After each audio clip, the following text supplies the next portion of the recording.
Hello guys, welcome back to another tutorial. Hit the bell icon button so that you don't miss out any tutorial. Welcome to Chapter 6. Here we're going to be building our own photo search engine, and it's actually going to have some pretty powerful features behind it using recognition. So we've already used recognition in DynamoDB, so now let's get the two combined together. So before we jump into this, we're going to talk a little bit about the design principles behind NoSQL. If you're familiar with MySQL or any other relational database such as SQL Server or Postgres, you're going to want to keep an open mind here because the principles we're going to be using are much different.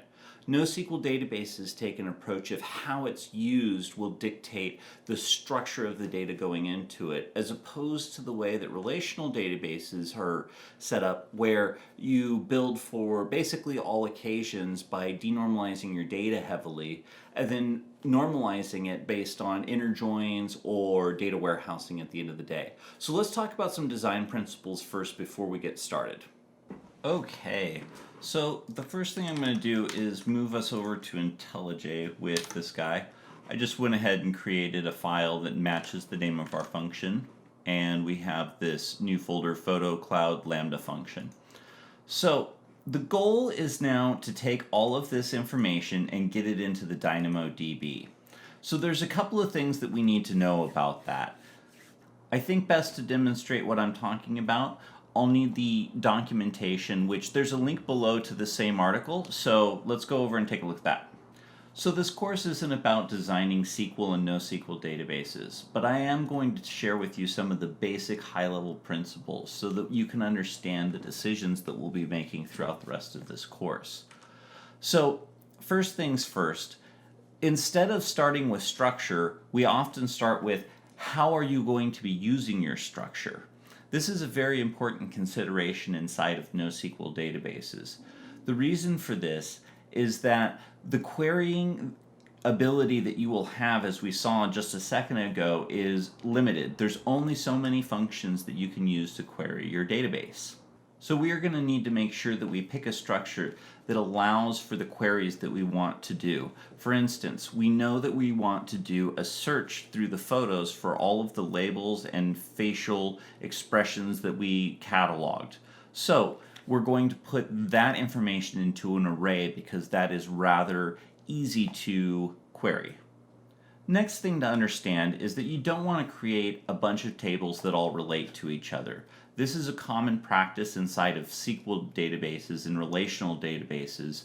However, it really doesn't work out so well inside of NoSQL databases. What ends up happening is that you just end up making several queries because you can't do the things you can do in a relational database like inner joins, outer joins, left joins, right joins, and the list goes on. Instead, what you're going to want to do is store the items together, and that's going to lead to some duplication of data. For instance, you might imagine having some information about who is in the photo, and that could be duplicated because your friend Carly or your friend John or whoever it is that appears in multiple photos will be represented multiple times. And if we take information that we want to be global, such as maybe his phone number, we would be finding ourselves in a position where we had to go update his phone number in many places if we built that feature. However, because that would be a relatively rare event, we don't mind taking on the little bit of extra database strain, whereas recalling his information whenever he appears in a photo is going to happen many, many times, and we want to make sure that that is a more optimized experience, so we don't want to have to query two tables. Instead, we will store that information about who is in the photo with the JSON packet that is stored inside of the DynamoDB. Next, after you've thought about all of the ways that your structure is going to be used, it's time to design your structure.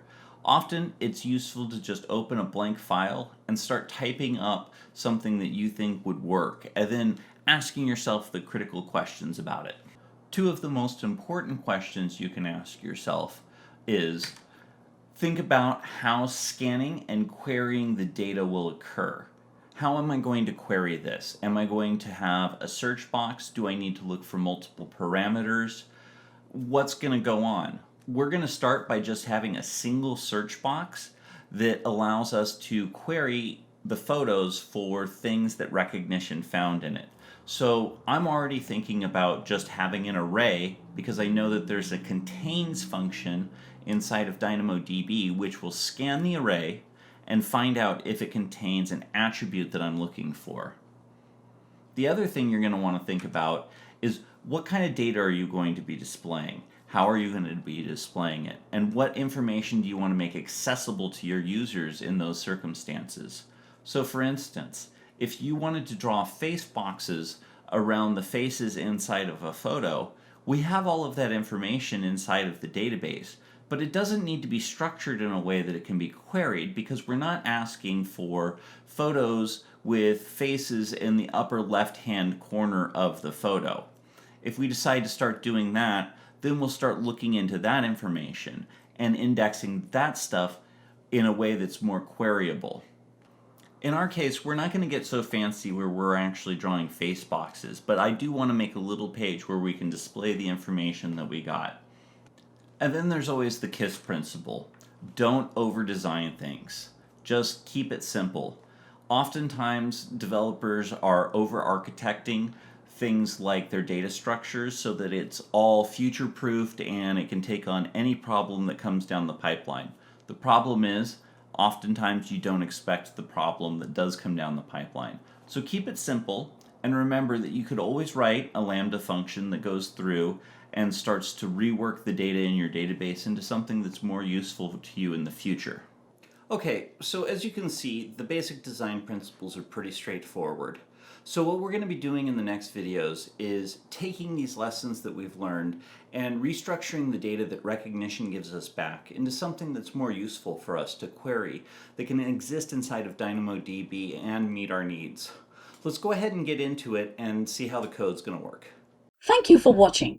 Don't forget to subscribe to the channel. If you like the video, do give us a thumbs up and share it. Also check out amazing discounts and offers on our premium courses in the description below.